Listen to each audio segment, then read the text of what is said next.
So recap कर लेते हैं, हमने क्या क्या पढ़ा था. We studied about Oster's experiment. Current carrying wire behaves like a magnet. Once we saw it behaves like a magnet, then we saw what is the rule to find the direction of the magnetic lines of force or the magnetic field for a straight current carrying wire. That was the right hand thumb rule. Akshat is busy now flipping the pages and trying to remember what was we studied. After that, we changed it to a circular loop of wire. And then we said that the same concept holds there also, the right hand thumb rule. Take your right hand in such a manner that the direction of the thumb points towards the direction of the current, and the way you curl your fingers are the magnetic lines of force. Then we also learned about the clock face rule, that if you have a current carrying loop, then it behaves a magnet. Clock face rule lets me understand which side is what polarity. So if you observe the loop and you see the current flowing in a clockwise direction, so we said CWS. If it's clockwise, then it is south pole on the back side. Now we then summarize that the magnetization intensity depends on the strength of the current that is flowing. Then the magnetization is polarity sensitive based on the polarity of the current. Magnetization stays as long as the current flows, and this current that we are talking about is all a steady current, like a direct current. After that, we went to the concept of solenoid. So what is a solenoid? A solenoid is an arrangement of closely wound insulated copper coils in which the length of the coil is much high as considered to the radius of the coil, right?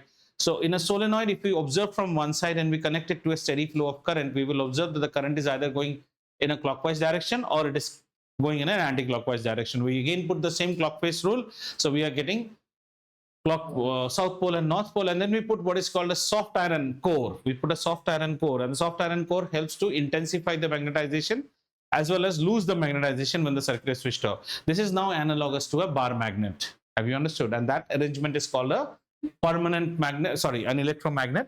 Then we also discussed about what is the difference between a permanent magnet and electromagnet. In mota language, an electromagnet is your gulam. A gulam magnet, slave.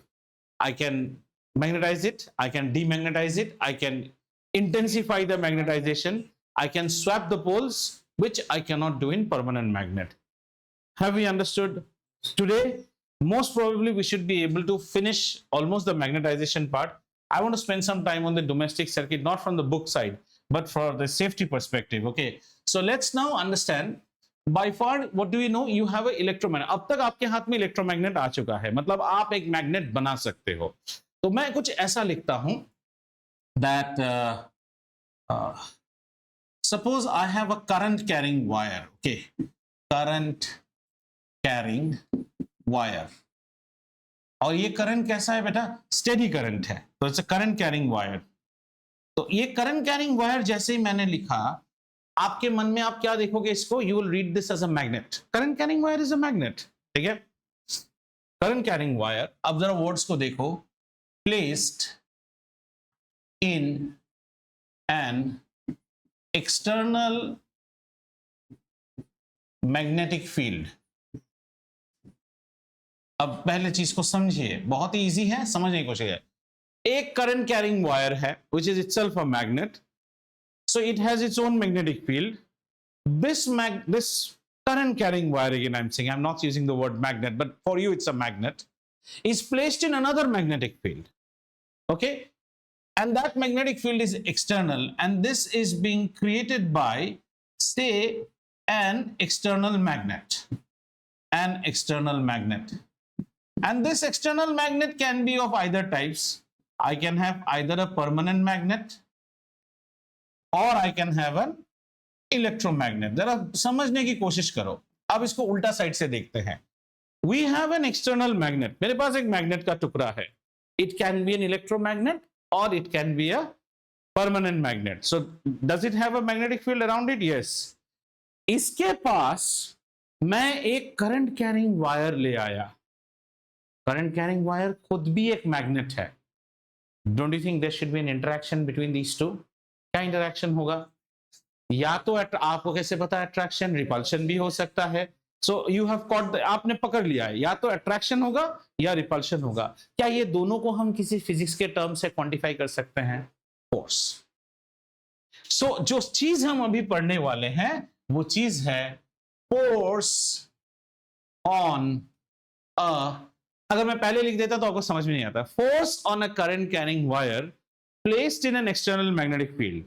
एक भूखा खाने के शौकीन बच्चे को मिठाई के दुकान के सामने खड़ा कर दिया है, फोर्स होगा? होगा। या तो वो बच्चा दुकान के साइड अट्रैक्ट होके जाएगा, अच्छा नहीं लगा तो बोले यार कितना गंदा है, रिपेल होगा। जो भी है, ये भूखा बच्चा अट्रैक्ट या रिपेल तो होएगा। और वो डिपेंड किस पे करता है? वो डिपेंड करता है कि अगर हम इसको फ्री छोड़ें, this is allowed to be free, और इसको हम किसी तरह से मान लो इसको फिक्स कर देते हैं और इसको फ्री कर देते हैं, तो मूवमेंट किस में नजर आएगा? इसमें नजर आएगा। Are you understanding?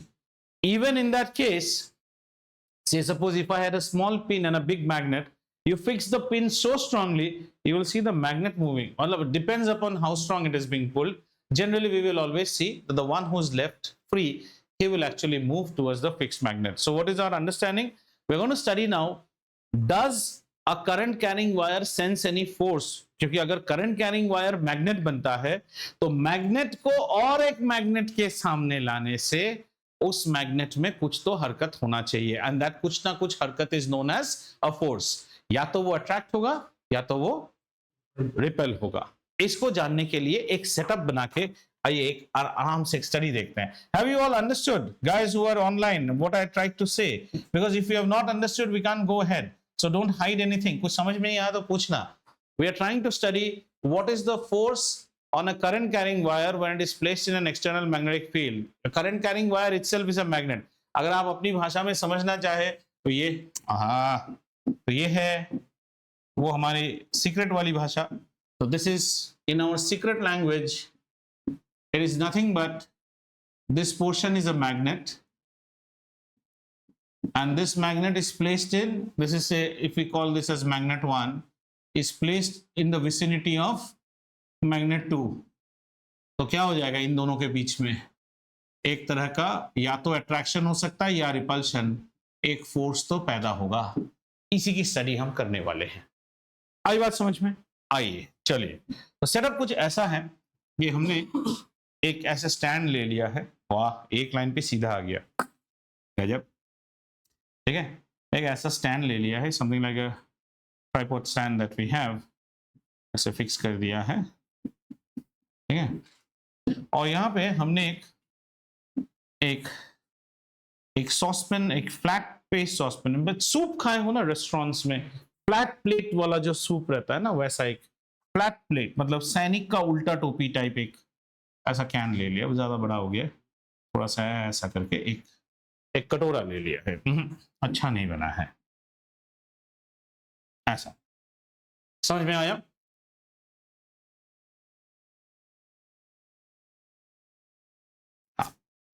और फिर यहां पे हमने इसमें एक एस हुक दे दिया है। एस हुक क्या करता है? आपको फ्री मूवमेंट करने देता है। एस स्विंग में देखा है ना, एस हुक रहता है तो स्विंग ऐसे ऐसे जा सकता है, ठीक है। और यहां हमने क्या किया? हमने एक सुंदर सा एक रॉड यहां से यहां तक छोड़ा, समझ में? ठीक है, हमने एक रॉड यहां से यहां तक ऐसे छोड़ दिया, ऐसा रॉड, और ये है हमारी प्यारी सी सॉसपेन, और इस सॉसपेन को हमने भर दिया है मर्क्यूरी से। मर्क्यूरी से भर दिया है इसको,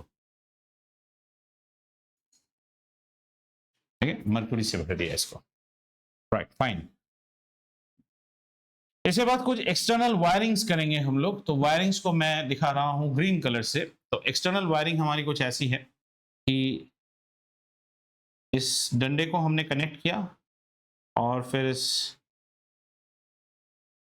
डंडे को यहां से यहां लाया,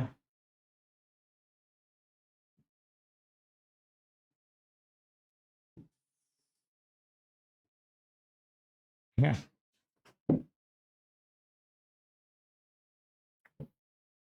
फिर हमने यहाँ पे एक सेल कनेक्ट कर दिया,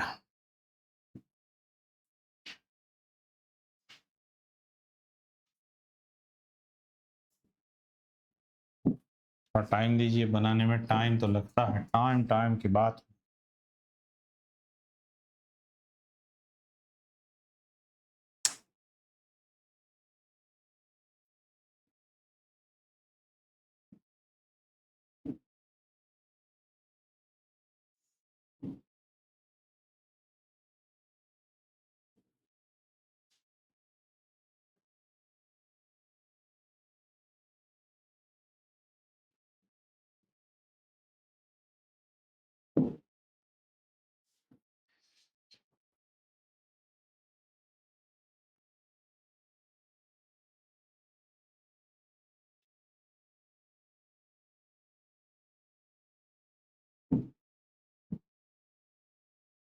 यहाँ पे एक स्विच दे दिया है, ठीक है। तो देख लेते हैं कौन सा क्या क्या चीज है। तो out here this is mercury which is 8G.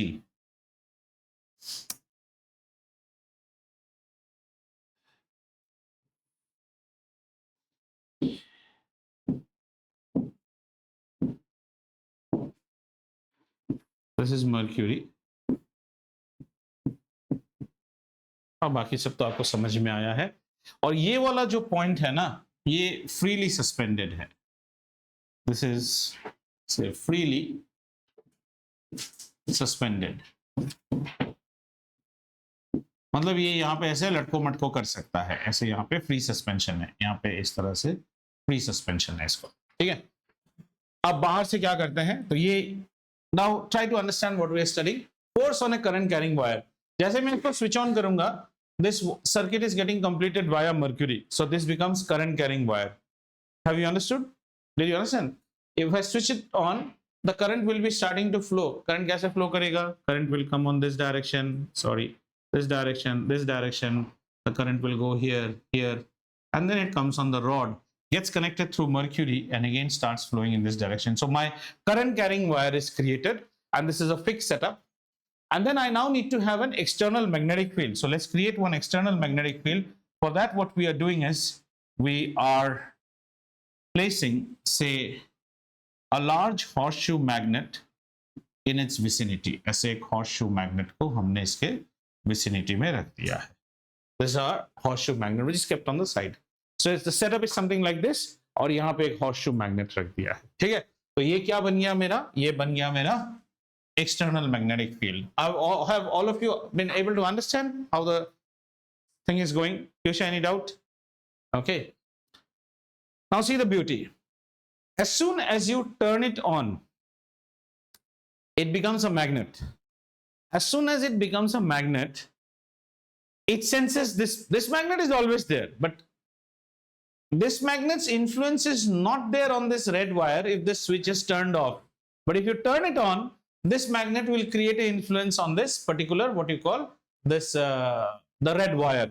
It becomes magnetic. And the red wire will immediately feel a force, either attraction or repulsion. In either case, it will move. And once it moves, this particular red wire will get out of this tumbler. ये tumbler से बाहर आ जाएगा. आपको समझ में आ रहा है? क्योंकि ये तो मूव करेगा ना, चटक से tumbler से बाहर. अब इंटरेस्टिंग चीज क्या है? जैसे टम्बलर से बाहर होता है, उसका सर्किट डिस्कनेक्ट हो जाता है और वो कहता है मैं यहां क्यों आया था।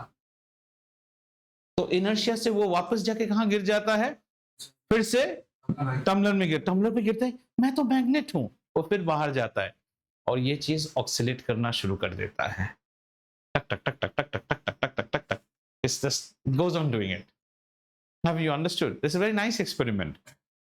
If you are having the current through you, you become a magnet and you sense the magnetic field of the other one. That means the conclusion that we get from here is that whenever a current carrying wire is placed in a magnetic field, it will always experience a force. Now, as students of science, our interest will be कि अगर ये force experience करता है तो दो चीज हमें निकालना चाहिए, फोर्स की वैल्यू कितनी होनी चाहिए और फोर्स का डायरेक्शन कितना होना चाहिए। फोर्स की वैल्यू तो right now is little bit not in your scope, but when you go to grade 12 we will be studying that derivation also. We actually call it ideal, वो बाद में पढ़ेंगे, but here we will try to understand इस force का direction क्या होता है, वो किस डायरेक्शन पे जाएगा। Have you understood? So what do you take away from this experiment? From this experiment we understand, we can write it also, that whenever a current carrying conductor placed in an external magnetic field experiences a force, and the study further takes us to now understand what is the direction of that force. वो force किस तरफ जाएगा? Which direction should the force act? A current carrying wire placed in an external magnetic field will always experience a force. और वो force किस direction में जाना चाहिए? Are we fine? आइए अगले स्लाइड में चलते हैं अभी। So let's see what is our stage now. So हमारे स्टेज में क्या क्या है अभी देखते हैं। in our stage we have got an external magnetic field. Children, when you go to higher classes, this magnetic field is always denoted by B and it's a vector quantity. So external magnetic field एक है B. कौन ला रहा है इसको? वो जो बाहर magnet आप डाल रहे हो. अच्छा, बाहर जो मैग्नेट हम डाल रहे हैं, that can be a permanent, can be an electromagnet also, right? So we have an external magnetic field. So then what do we have? We have a current carrying conductor. तो इस current को हम I से लिख सकते हैं. ठीक है. अगर आप और अच्छी तरह से समझना चाहें तो इसको अगर आप एक सिस्टम समझ रहे हैं तो ये आपके इनपुट्स हैं. ये सब आप इनपुट देने वाले हो. You have to provide an external magnet and you have to feed current to a conductor. ठीक है. यहां जो आना है, अब हमारी क्वेस्ट क्या है, क्या हम जानना चाहते हैं? क्वेस्ट है द डायरेक्शन ऑफ फोर्स. और ये जो है ना, ये आपका आउटपुट है. ये आपका आउटपुट है.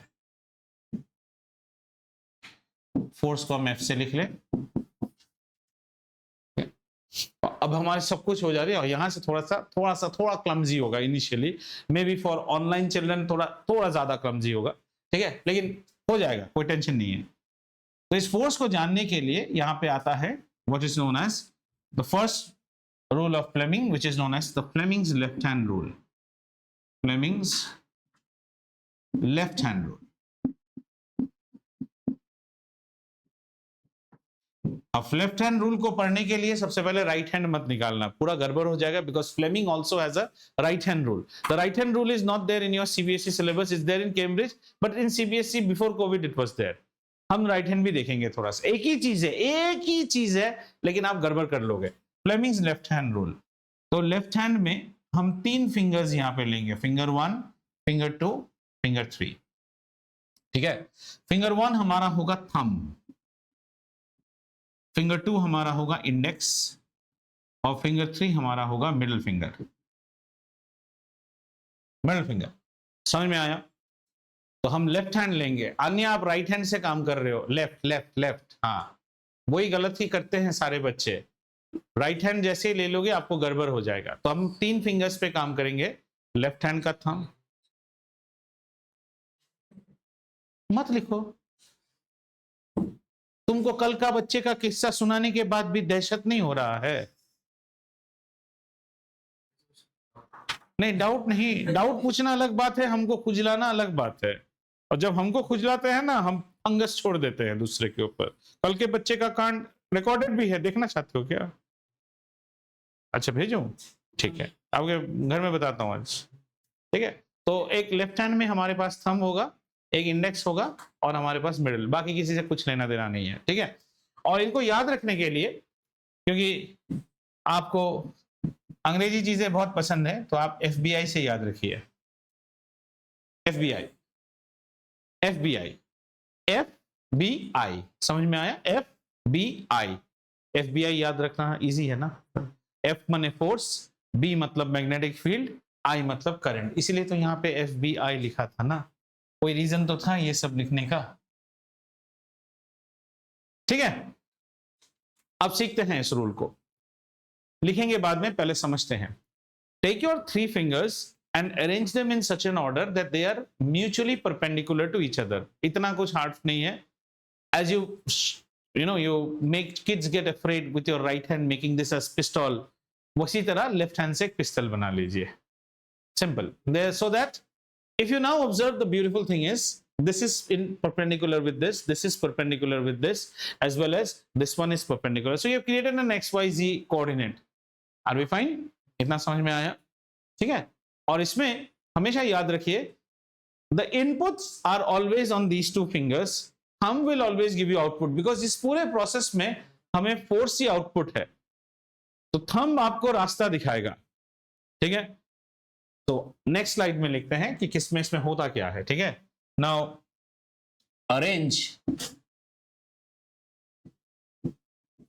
all the three fingers. Fleming's left hand rule. Arrange all the three fingers in a mutually perpendicular orientation.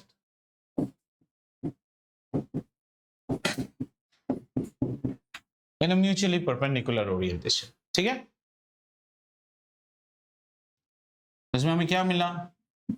Thumb will always give you the output, which is actually the force, and the index finger will be one of the input, which is a magnetic field, and the middle finger will be my next input, which will be the current. तो यहां से आपका हो गया F, ये हो गया आपका B, ये हो गया आपका I. पहले हम कुछ एनालॉजीज लेंगे जहां पे हम सिर्फ F को निकालने की कोशिश करेंगे under different scenarios of B and I. B and I will be in different scenarios and we will see how do we get it. ठीक है, हो गया लिखना? ठीक है, अब आप अपने बुक को मत देखिए, मेरे स्क्रीन को देखिए, क्योंकि यहाँ पे सबसे और एक प्रॉब्लम क्या है, your book is horizontal, my screen is vertical. So initially we will understand everything with respect to my screen, then when you do it on your book you will also get to understand. ठीक है, चले मान लीजिए मेरे पास कुछ एक ऐसा arrangement है कि I have a north pole on this side, okay, of a magnet, and I have south pole of a magnet on this side, right? If this is the orientation, then what is the direction of the magnetic field? The magnetic field is going from this side to this side. Is there any doubt so far? कोई doubt नहीं है? Okay. ये एक magnetic field है, हमने एक magnet का north pole इस साइड में रखा है, साउथ पोल इस साइड में रखा है, so the magnetic field is going from north pole to south pole, right? And say suppose there is a conductor now, और वो कंडक्टर ऐसा है, sorry, let me say that there is a conductor. ये physical चीज है, this conductor is a physical substance. ये arrow जो है ना, ये जस्ट इंडिकेशन है, एरो कोई चीज नहीं है, पर ये ग्रीन वाला चीज है. समझ में आ रहा है? एक एरो है, सॉरी, एक ग्रीन कंडक्टर है, और इस ग्रीन कंडक्टर में करंट इस दिशा में जा रही है, नीचे की दिशा में जा रही है. On this side the current is flowing. This is the direction of current. इतना सिनारियो आपको समझ में आया? हाथ वाथ बाद में लगाते, पहले से समझते हैं इसको. Have we understood these two? अब इसको सिंपल ड्राइंग के टर्म्स में ले जाने की कोशिश करते हैं. ठीक है, let's take it in simple drawing concept. So if you look at my magnetic field is going from left to right. Is there any confusion? No. If I look at my current is through a green arrow, so my current is actually going in downward direction. ये मेरा current जा रहा है. यहां तक आपको कोई गड़बड़ी है? नो, तो मैं लिख लेता हूं इसको. ठीक है, आपको अगर गड़बड़ी नहीं है, so this is my B and this is my I. अब सवाल क्या है, ये करंट कैरिंग वायर है ना, और ये मैग्नेटिक फील्ड है, तो ये wire will now sense a force. वो फोर्स किस तरफ है वही हमें देखना है. अब जिस तरफ फोर्स है ये उस तरफ मूव करेगा. आपको क्वेश्चन पूछ देगा विच साइड और what is the movement expected now in this wire. ये वायर अभी सीधा नहीं रहेगा, ये मूव करेगा. तो इसमें हम धीरे धीरे फ्लेमिंग के लेफ्ट हैंड रूल को लगाने की कोशिश करते हैं. फ्लेमिंग्स लेफ्ट हैंड रूल करने से पहले आप अपना ओरिएंटेशन बना लीजिए, अपने लेफ्ट हैंड को in the pistol manner, and go absolutely easy on the thumb. For a moment you think that the thumb, लोग क्या करते हैं, तीनों को प्लेस करने की कोशिश करते हैं, इसलिए नहीं होता है. थंब को आप भूल जाओ, थंब आपको ऑटोमेटिक रास्ता बताएगा. तो लेट्स अलाइन. क्या था हमारा? बी और आई के ऊपर हम खेलेंगे. B is on what? The index finger. तो B is in which direction? This direction. Look at me. So my index finger, let it be in any orientation, my index finger is pointing in this direction. अब किसी पे भी index finger उस side जाना है. फिर current कैसे जा रहा है बेटा? नीचे. तो मैंने अपने हाथ को ऐसे घुमा दिया है, करंट नीचे चला गया है. अभी समझ में आ रहा है? Now where is my thumb pointing? Coming out of the board. Do you agree that much? इतना समझ में आया? फिर से देखते हैं. हमें सबसे पहले B को फिक्स कर लेते हैं. B is shown by the index finger. तो मैंने इंडेक्स फिंगर को B की तरफ में कर दिया. अपना कॉम्बिनेशन तो ऐसा है. उसके बाद ऐसा है अभी। करंट कैसे जा रहा है? नीचे। तो मैंने इसको ऐसे ट्विस्ट किया रूबिक क्यूब की तरह, तो अभी करंट भी नीचे जा रहा है, बी भी उधर है। अब अपना थंब को जस्ट छोड़ दो, leave the thumb on its own. Where is the thumb pointing? The thumb is pointing out of the screen. That means this particular item will now try to come out of the screen. So if somebody asks me what is the direction of the force, I will say the direction of the force is perpendicularly outward from my screen. तो जरा इसको ये दे दें, एक direction दे दें। आइए उसको direction दे देते हैं। Direction is perpendicularly outside, right? So although I can't draw perpendicularly outside, but this is the way I am trying to show कि ये perpendicularly बाहर आ रहा है, it's coming out of the screen. Have we understood this one? Can you now draw this diagram on your book? आप अपने book में draw कीजिए। आपको इतना कुछ ड्रॉ करने, आप पहले ये ड्रॉ कीजिए, एक मैग्नेट बनाइए अपने बुक में आराम से, just go step by step slowly. एक मैग्नेट बनाइए जैसा मैंने बनाया, नॉर्थ पोल और साउथ पोल बनाइए, उसमें एक वायर डालिए बीच में और उसके करंट की डायरेक्शन को डाउनवर्ड कीजिए। Now come to the right hand side part of your drawing. Yes Vedant, I am following you. Come to the right hand side part. Now this particular schematic you try to bring down in terms of arrows.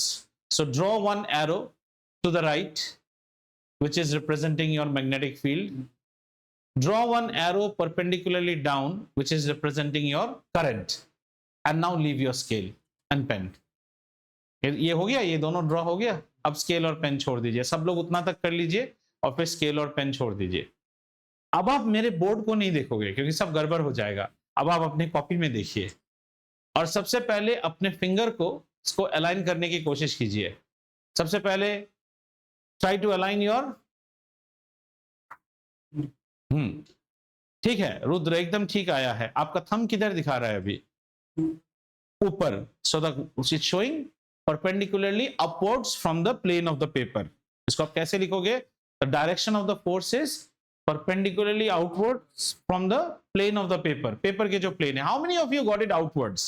Means towards the ceiling. It should point towards the ceiling now. समझ में आ रहा है? Ceiling की तरफ जा रहा है। तो आप इसको कैसे लिखेंगे? मैं इसको लिखूंगा, ये मेरा F है। मेरे लिए F कैसा रहेगा? मेरे लिए F रहेगा perpendicular outwards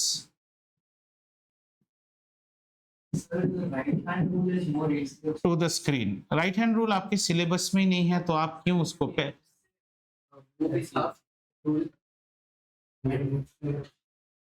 मत करो वो चीज जिसमें और कंफ्यूज हो गए। एक प्रॉब्लम क्या है? नहीं ज्यादा नहीं, this is the left hand rule, that is not Fleming's right hand rule. वो जो आप ये वाला देख रहे हो ना, वो right hand curve finger rule. Fleming's right hand rule is also this only. There's a difference between the two. This is used in magnetism, this is used in electromagnetism. जमीन आसमान का फर्क है, पूरा उल्टा आंसर आएगा। आप जो बोल रहे हो वो फ्लेमिंग्स राइट हैंड रूल नहीं है, वो है Fleming's right hand curl rule, वो अलग है। मैंने पहले दिन कहा था कि मैग्नेटिज्म हाथों का खेल है, बहुत सारे रूल्स है।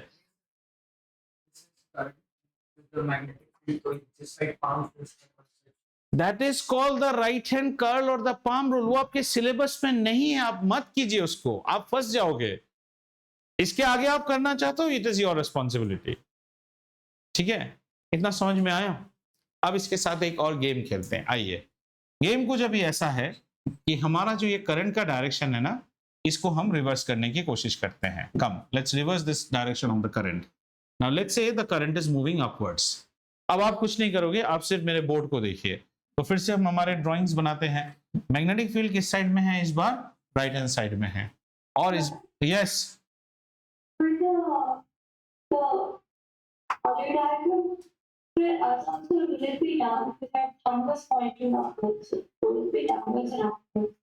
No, I didn't get you. You're see, stop me at the point where I have discussed something. This case is discussed. Is the doubt regarding this case or is your doubt regarding after this?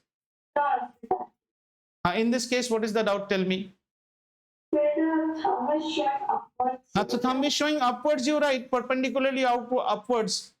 Blue line पहले भी आपने जो बताया था ना, नीचे कर दो तो ये लगता है कि नीचे दिखा रहा है। प्रॉब्लम क्या है ना, आप लोग मेरी बातों को स्टेप बाय स्टेप सुनिए। आप ना आगे बढ़ने की कोशिश कीजिए ना पीछे। जितना मैं बोल रहा हूँ उतना सुनिए, तो आपको प्रॉब्लम नहीं होगा।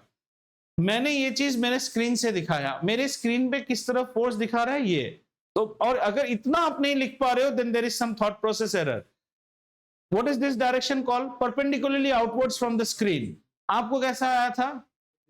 हाँ, आप लिखो ना perpendicularly outwards from the plane of the paper. आपका पेपर कहां पे है? आपके टेबल पे है, तो आप सीधा लिखो perpendicularly outwards from the plane of the paper, pointing out upwards from the plane of the paper. Upwards जब आप बोल रहे हो, it is assume that you are writing on a horizontal. कोई स्टूडेंट दीवार पे लिखे तो लिखता नहीं है ना। क्या आपके डाउट क्लियर हुए हैं? आप अपने मतलब से लिखो ना। आपका टेक्स्ट बुक कहां है? हॉरिजॉन्टल है। That's why I said you are writing like this, I am writing like this. The two things are different. For me it is coming outwards, but one thing is common. If I am using the board, it is coming out from the board. If you are using your paper, it will come out of the paper. In my case, it is facing another wall. In your case, it will be facing the ceiling. Can you now write this line with respect to your orientation? What do you write? You write perpendicularly outwards from the plane of the paper. After that, is there any issue, Ashka?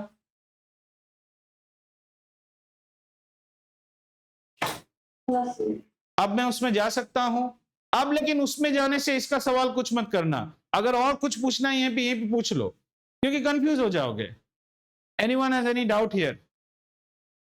Sure? Can I now go there?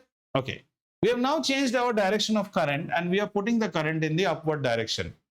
ठीक है, we are putting the current in the upward direction. So let's start. My magnetic field doesn't change, it goes from left to right. However, there is a change now in my direction of current. This is my direction of current. ठीक है, ये मेरा direction of current है और इन दोनों को मैं लिख लेता हूं पहले। तो ये है मेरा मैग्नेटिक फील्ड और ये है करंट का डायरेक्शन। फिर से हम उसी में खेलना शुरू करते हैं। ठीक है, तो ये मेरा मैग्नेटिक फील्ड है। ठीक है, और करंट किस साइड जा रहा है? इस बार ऊपर जा रहा है। तो मुझे ये फिंगर को ऊपर करना पड़ेगा, ये फिंगर को ऊपर करना पड़ेगा। तो मैं रोटेट करना स्टार्ट करता हूं अपने हाथों को। जैसे मैंने इसको ऊपर रोटेट किया, मेरा थंब अब कहां पॉइंट कर रहा है? Perpendicularly inwards, perpendicularly inwards. Have you understood? So can I now show the direction of force in this manner? अब वो अंदर की तरफ, ये अगर बाहर आ रहा तो ये अंदर की तरफ जा रहा है। क्लियर? इसमें कोई प्रॉब्लम नहीं है। This is the direction of the magnetic field. Forget the thumb, I always say forget the thumb, just concentrate on these two fingers and orient the other finger in this direction is going inwards. Are we fine on this? Can you do this on your paper now? And you write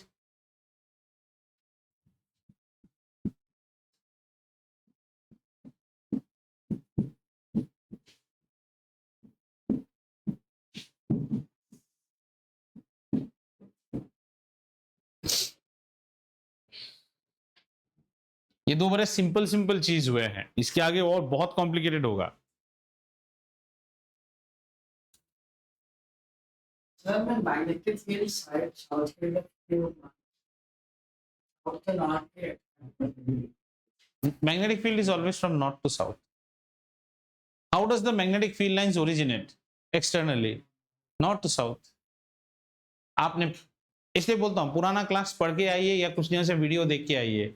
The lines of magnetic field lines originate from the North Pole and then see, I will respect every question, but every question has to have a value based on you should have read and come. If you all don't cover the previous subject and come, then if we are in a 1 hour class, 15 minutes you are spending to only get your thoughts in process. You all are sharp children, so you are getting it. But is that the right way to do? ना। इसलिए आपको पुराने class से कोई question ही नहीं रहता है, क्योंकि आप लोग 7 दिनों में पढ़ते नहीं हो। आपको लगता है जब ये स्कूल में ये चैप्टर होगा तब हम पढ़ेंगे। ये साल ऐसे निकल जाएगा, अगले साल क्या करोगे? आपका स्कूल एक पढ़ाएगा, आपका कोचिंग एक पढ़ाएगा, तब आप क्या करोगे? How you devote. एक वीडियो देखने में कितना टाइम लगता है? 1.5 स्पीड में चला लो, कम से कम माथा तो क्लियर हो जाता है ना। These are complex things that you are studying. 10th में अगर कोई चीज कॉम्प्लेक्स है तो यही थोड़ा कॉम्प्लेक्स चीज है। क्लियर है? ये कितना हुआ? आपको कहां मिला डायरेक्शन? इनवर्ड्स, है ना? हाँ, परपेंडिकुलर इनवर्ड्स। अब इस चीज का ज्योमेट्रिक रिप्रेजेंटेशन देखने की कोशिश करते हैं कि अगर कोई डायग्राम्स आता है तो वो कैसे दिखाते हैं, परपेंडिकुलरली इनवर्ड्स या perpendicularly outwards. Suppose this is a piece of paper, like your piece of paper, right?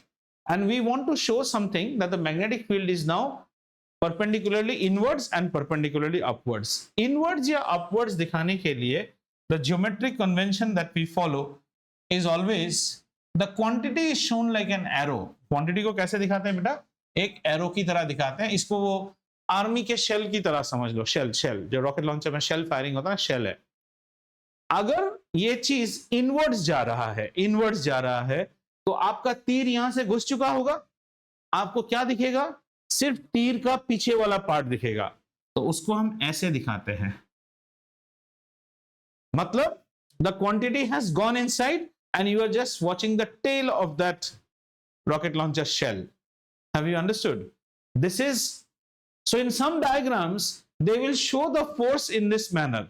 You have to read and understand how are they trying to show the force. Now the force is acting inwards perpendicularly to the plane. Means अगर ये वाला diagram होता ना तो force को हम ऐसे दिखाएंगे कि अंदर जा चुका है. This plus is basically the tail of the arrow which has gone inside. समझ में आया? और अगर ये बाहर आ रहा है तो आपको पहले क्या, आपके पास एक तीर आ रहा है तो आपको सिर्फ तीर का नुकीला पॉइंट दिखेगा from the front. So that is always shown with a dot like this. तीर बाहर आ रहा है. Have you understood? This is projection drawing. Take one rocket. एक वो अच्छा वो बैरिकेड करते हैं ना, don't go this side that side. Traffic barricading में रेड कलर के कोन्स लगाते हैं ना.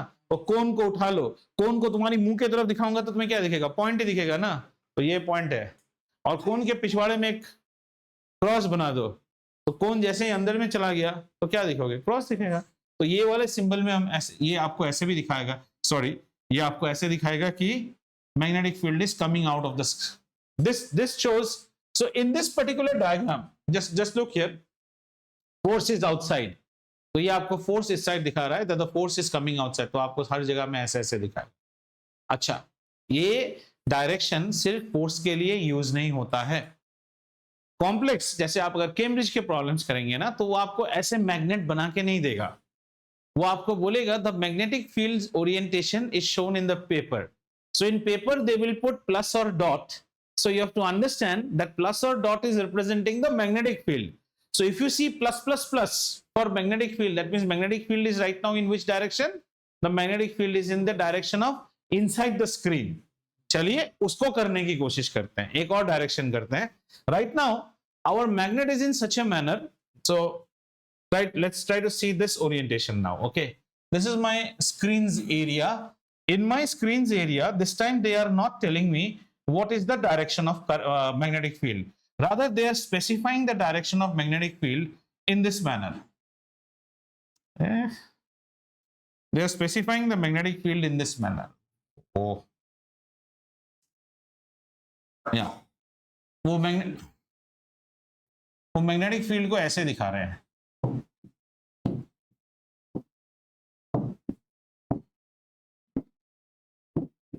This represents magnetic field. मतलब आपने मैग्नेटिक फील्ड को कैसा है अभी? Magnetic field is coming outside. समझ में आ रहा है? और यहां से शुरू होता है आपकी जिंदगी बर्बाद होना. A stream of chloride ions are moving from left hand side to right hand side. क्या यार इतना क्या डिस्टर्ब करते रहता है ना वो unwanted. A stream of chloride ions are moving from left hand side to right hand side. इसका मतलब क्या है? Cl minus, Cl minus, Cl minus ये सब कैसे जा रहे हैं? Left hand side to right hand side जा रहे हैं. ठीक है, इतना बोल दिया आपको. करंट के बारे में कुछ नहीं है. Which way will the chloride ions get deviated as soon as they are coming in this? ठीक है. अब यहां सबसे पहले जो पहला गड़बड़ आप करोगे तो आपको पहले सोचना है बी का डायरेक्शन आपको पता है. B is perpendicularly outwards. क्या ये क्लियर हुआ आपको? अब आई निकालना पड़ेगा. यही फंडा प्रॉब्लम है. What is the direction of current? The direction of current is always opposite to the flow of electrons. Chloride ions are negatively charged particle. The current's conventional direction is always opposite to the direction of chloride ions.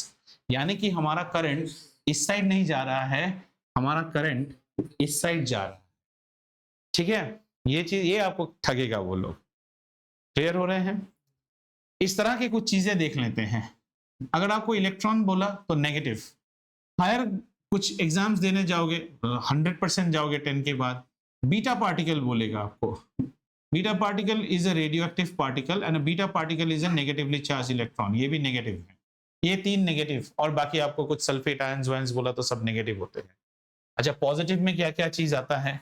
Stream of protons, alpha particles, alpha particle is same as doubly charge helium nucleus, ये सब positive particles. Sodium ions, ये positive है। Positive का मतलब जिस direction में बता रहा है वही करंट का डायरेक्शन है, इसमें कोई टेंशन नहीं है। नेगेटिव आने से सिर्फ उल्टा हो जाता है, because current's direction has been taken opposite to the direction of current. ठीक है, तो इसको हम अभी बना सकते हैं। अब ये आपको बनाने के लिए कैसे बनाए, आइए कोशिश करते हैं बनाने के लिए। तो सबसे पहले हमें मैग्नेटिक फील्ड चाहिए। Magnetic field is coming out of the board, I am trying to do it in this manner. Magnetic field is coming out of the board and my current is in which direction beta? Current is in negative direction or leftward, so this is current। इतना कुछ है। so अरे वो खिड़की देखना, पानी आए तो बंद कर लेना। so let's now orient our fingers to try to get the thumb। okay, slow। आप पहले मुझे देखिए, मुझे करने दीजिए। Magnetic field F B I, magnetic field is coming out of the screen, तो मैंने स्क्रीन से बाहर मैग्नेटिक फील्ड को निकाल लिया। करंट किस तरफ आ रहा है? करंट मेरी तरफ आना चाहिए और बिल्कुल मेरी तरफ ही है। अब मेरा थंब किधर दिखा रहा है? इधर। तो ये जितने क्लोराइड आयंस के स्ट्रीम आ रहे थे ना, वो सब ऊपर की तरफ जाना शुरू कर देंगे। They will say predict the direction of drift of the chloride ions, so the chloride ions will be drifted upwards। let's see once again, end of the day the whole answer will come from Fleming's left hand rule। in Fleming's left hand rule we need two inputs, B and I। F will automatically be our output। in this question B has been shown in a very stylish manner that B is coming out, right? so I take my B and ये भी draw करने की जरूरत नहीं है। B is coming out, so B is coming out। then comes the direction of current, but the current has been very stylishly said again। the current has been said as a flow of negative ions, but we know current's direction is always opposite to the direction of negative, so my current, rather than being like this, is actually in this way। this is my current's direction।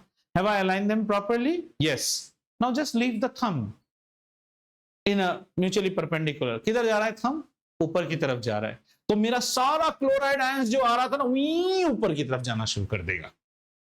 That's it। पिछले example में एक बार फिर चलते हैं। अगर आप इन दोनों examples को देखो, पहले और सेकंड में, दूसरे बार हमने करंट के डायरेक्शन को चेंज किया ना, ऑटोमेटिकली फोर्स का डायरेक्शन चेंज हो गया, जस्ट ऑपोजिट हो गया।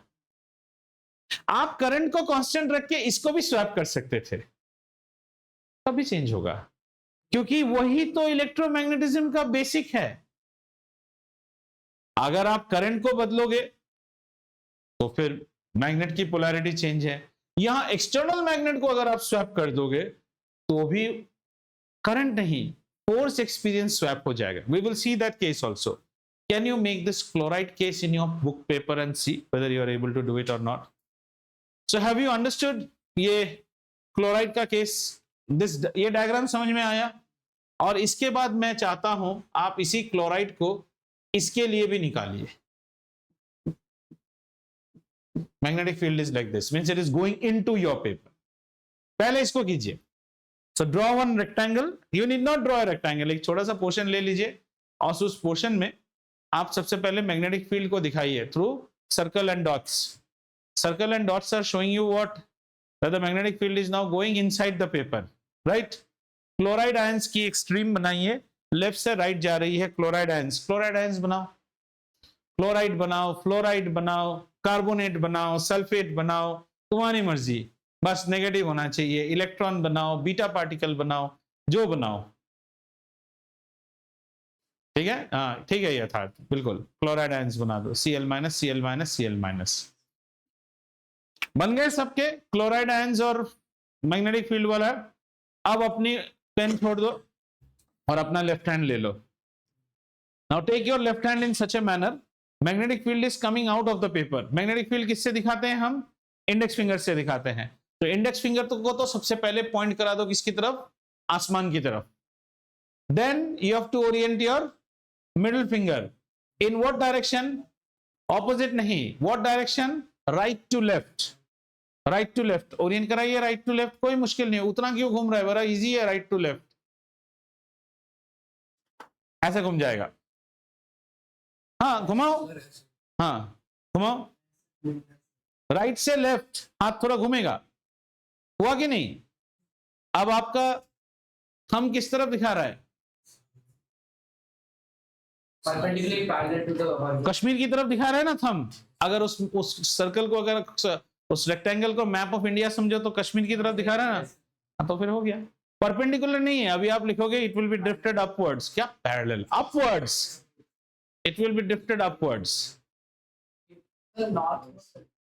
नॉर्थ होने से आपको फिर डायरेक्शन दिखाना होगा. आपका कॉपी टीचर उल्टा चेक करेगा तो north upwards. Left to right होने से अपवर्ड्स नॉर्थ. पर उसका सुंदर से पहले आप लिखिए उसके लिए. सो your summary would be like this. If you are doing it on your paper, your summary would be magnetic field B is perpendicular outwards to plane of paper. पिछले एग्जाम्पल में हमने करंट को छेड़ा था. इस एग्जाम्पल में हम magnetic field को छेड़ रहे हैं. Then current is going from which direction? Right hand side to left hand side. इसमें लिखिए direction of current is always opposite to direction of negatively charge particle. ठीक है, इतना हो गया. अभी आप लिखिए फोर्स. फोर्स कैसा है? Upwards, or you can write north. So the stream of chloride ions will be deflected upwards. समझ आया? समझ में आया? Let's take the first scenario itself. Okay, now you make it on your book. So in our first scenario, say we have a magnetic field which is south pole on this side and we have north pole on this side, right? I have a wire in which the current is going in the upward direction. This is the direction of current. You draw it on your book and try to predict कैसे जाएगा आपका.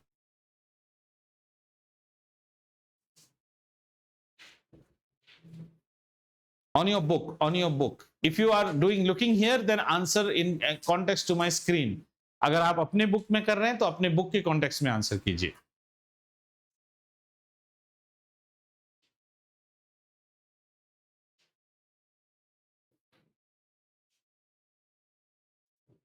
Any issue? If you have any doubt, always follow this. This time the magnetic field is on this direction.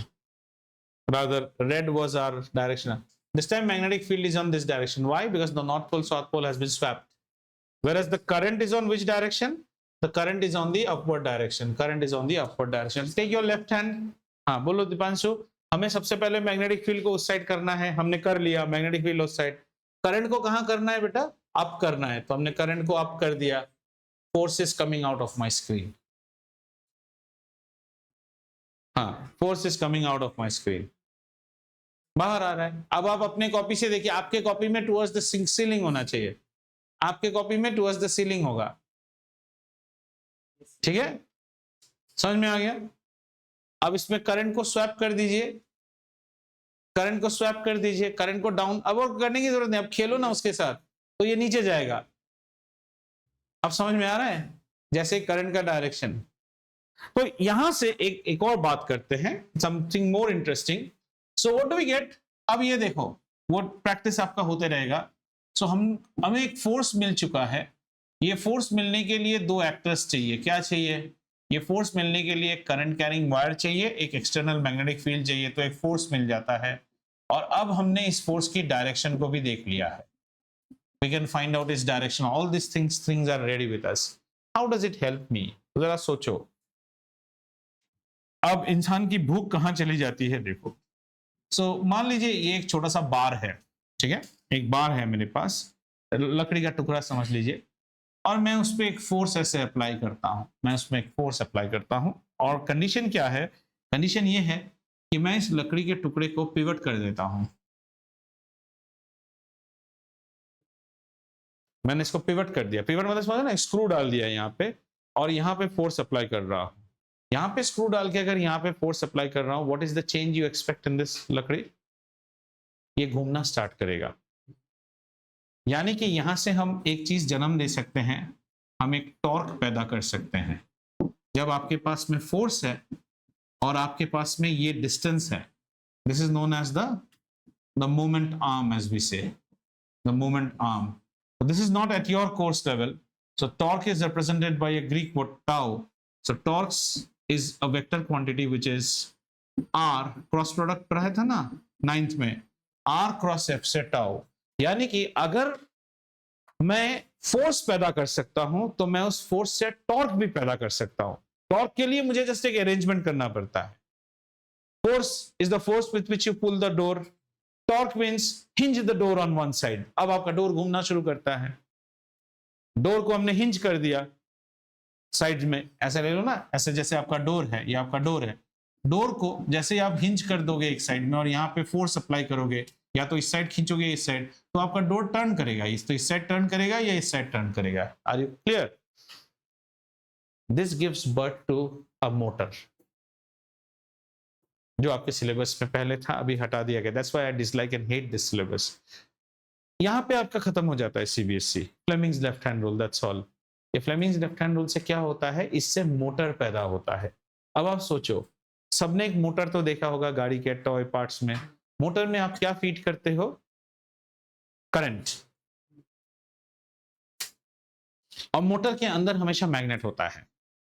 ये जो छोटे छोटे गाड़ी के Motors हैं उनमें परमानेंट मैग्नेट्स है, तो अगर आप नेल लेके मोटर के पास लगाओगे ना, नेल चिपक जाता है। कोई भी मोटर के पास नेल या स्क्रूज रखोगे ना, वो सब चिपक जाता है। सो motor has got this and this. Motor आपको आउटपुट क्या देता है, फोर्स। उस फोर्स को हम टॉर्क में बदल देते हैं, अंदर में किसी चीज को हिंज करते हैं तो घूम के आपको रोटेशन पैदा करता है। Have you understood? Now if you see a mixie also has a motor, but mixie जब बंद रहता है, अब आप स्क्रू लेके जाइए, मिक्सी कुछ स्क्रू को खींचता नहीं है, बिकॉज मिक्सी का motor is a electromagnet motor. When you turn it on, the motor is also the drill machine. Everything that we are using is actually, everything is having a motor inside it, a magnet inside it, and the magnet has been created either maybe permanently or you are creating it through an electromagnet. We don't create permanent magnets, where permanent magnets will lose their intensity over time. आपकी mixie 4 साल तक तो उसी speed में घूमना चाहिए ना, लेकिन आपने अगर परमानेंट मैग्नेट लगा के मिक्सी को बेचते तो शायद मिक्सी की पावर घट जाएगी रोटेशन की। तो हम उसमें मिक्सी में क्या करते हैं, इलेक्ट्रोमैग्नेट डाल के रखते हैं। जैसे आप स्विच ऑन करते हो, then two things happen. A current carrying wire is set up and the electromagnet is also set up. The electromagnet behaves as the external magnet and the current carrying wire will be. In fact, if you are interested, in next class we can spend 15 minutes to understand and this beautiful mechanism. How does the motor rotate actually? अब यहां से तो हमने सिर्फ force को देखा, पर rotation ना, इनका कोई आपको एक्सपेरिमेंट्स करवाते हैं ना दिखाते हैं। ये सब आप छोटे छोटे सेफ्टी पिन से, एक छोटे पेंसिल बैटरी से भी ये एक्सपेरिमेंट करके देख सकते हो, वो बिल्कुल रोटेट करेगा ऐसे करके। तो हम नेक्स्ट क्लास में पहले ये देखेंगे मोटर घूमता कैसे, आपके सिलेबस में नहीं है। Electric, earlier it is to be there, draw a neat level diagram and explain the working of a DC motor. Now it is no more there. So if you see that, then you will understand how Fleming's left-hand rule has been nicely put. क्योंकि अगर हमने motor बना लिया तो हम motor को couple करके एक और जनरेटर भी चला सकते हैं। And motors and generators are just opposite to each other. अगर आप मोटर को बाहर से घुमाओगे, जब हम इलेक्ट्रोमैग्नेटिज्म पढ़ते हैं वहां ये दोनों इनपुट हो जाता है। सोचो आपका जनरेटर क्या है, जनरेटर को इंजन घुमाता है, या फिर आप हाथ से घुमाते हो, साइकिल से घुमाते हो, ये रहेगा, ये आउटपुट होता है। और अगर उसको और आसानी से देखना है, उस दिन जैसे किसी को समझा रहा था, I don't know whether I have kept it और I have taken it back home, I have taken it back home maybe, या it's here, it's not here. Any DC motor, if you turn it with your hands, then it produces electricity also, direct current also.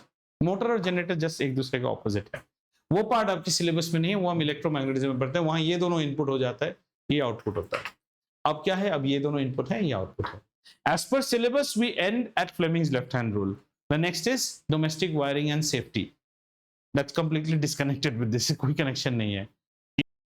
Right? तो अगले class में हम क्या करेंगे, अगले class में हम थोड़ा सा, अगर आपको शौक है तो देख लेंगे. पहले आपको ये पढ़ा देते हैं. First we will complete the course. If time permits, then we will see an electric DC motor. ठीक है. और थोड़े से सिनारियोस प्रैक्टिस कीजिए on Fleming's left hand rule. और अगले क्लास में तो पढ़ के आइएगा, नहीं तो